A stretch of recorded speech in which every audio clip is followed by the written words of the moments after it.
Hello, Wondawar and Yama. My name's Gary Ansell. I would like to say a big shout out to all the people at Yirra on their Indigenous Poetry Night. Poetry to me has given me an outlet for healing. It's given me a way to communicate, and it's like painting with words for me. I encourage anyone to put words down. They don't need to rhyme. They don't need to follow and conform to a template of poetry.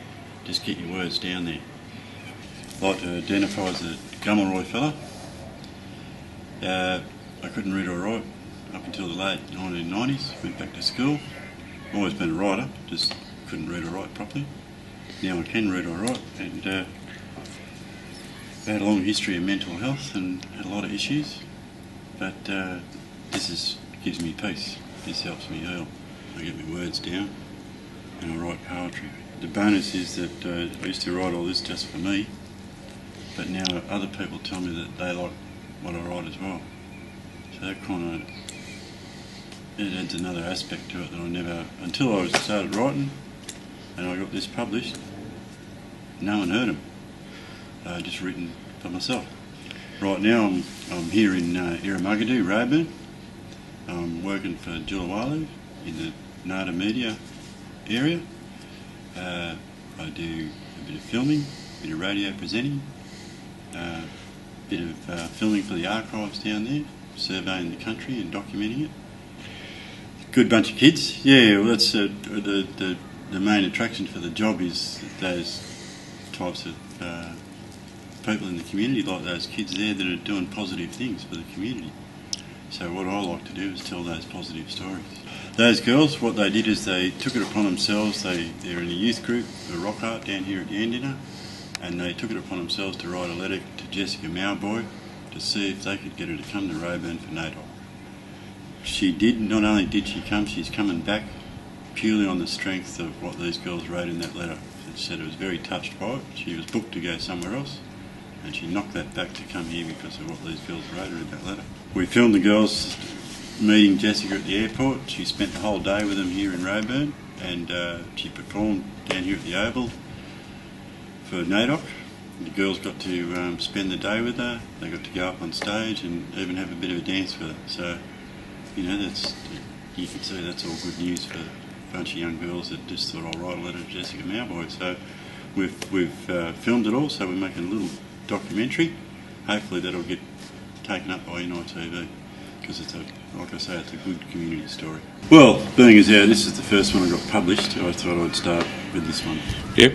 I call it The Predation of the Nation.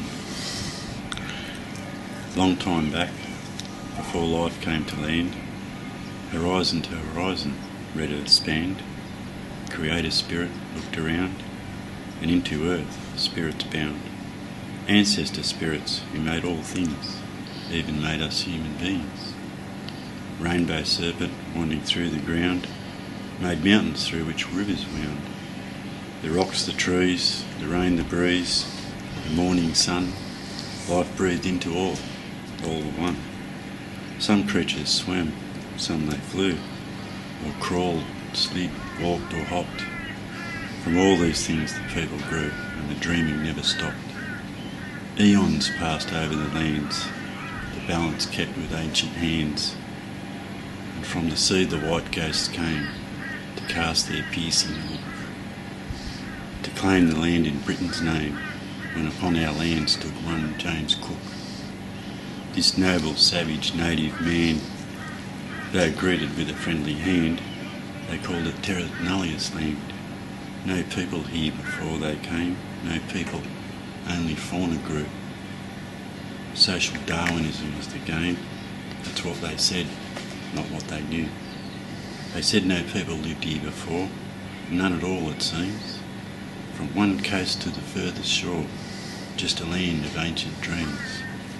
Why then start a war, and what was all the killing for?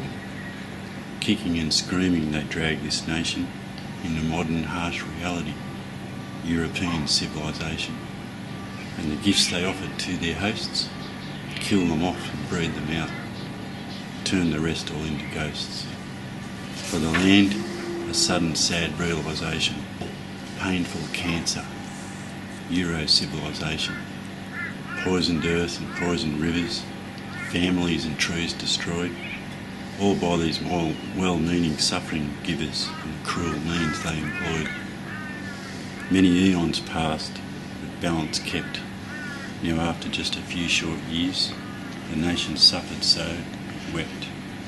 It wept for spirits lost forever, for faded dreams and echoes. We banded ever closer together for a nation in its death throes. Them people, the Eora, been here 70,000 years. In all that time hardly left a mark. These people came, the ghosts have been here for just 200 years, and the marks, the scars are stark. 70,000 years of dreaming interrupted, 200 years of pain, of tears, and a magnificent culture corrupted. It seems to me in all the countries all around the world, quite blatantly, wherever the coronation flags unfurled, suffering and genocide occurred in the name of their Queen, their God, their Word. As the multicultural nation gathers steam to leave the station along a twisted winding track, going forward never back, no one knows the final destination of the ride. So I wonder, is there a station way out back for the Kuris that were lost along the track and whose culture they took and dreaming interrupted, and whose genocide they tried so hard to hide? No offer of reconciliation, no sorry words or compensation, just took the lot. Terra nullius, see? The former, or a new form, white Australia policy. Now a truly multicultural nation, we're all Aussies, aren't we, mate? Unless they change their minds with trepidation and shut the bloody gate. We are the lucky country, elate of mateship and democracy, but without meaning to sound scurrilous, there's still that echo of terra nullius. And what about those detention centres? Instead of trees, they use wire fences. And in the desert, families forced to linger, just like that mob near Maralinga, dying slowly from irradiation in our multicultural nation.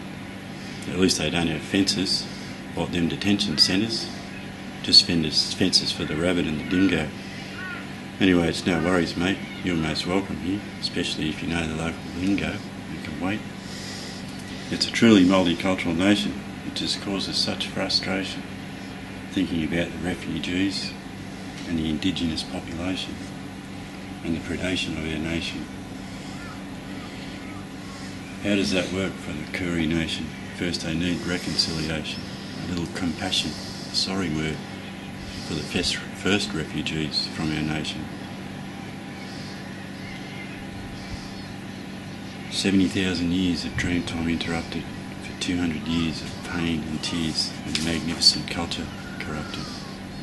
My tears drip softly over the canvas painting, my sorrow spills freely onto the velvet floor. Paints run together, blurring the picture of what will be no more.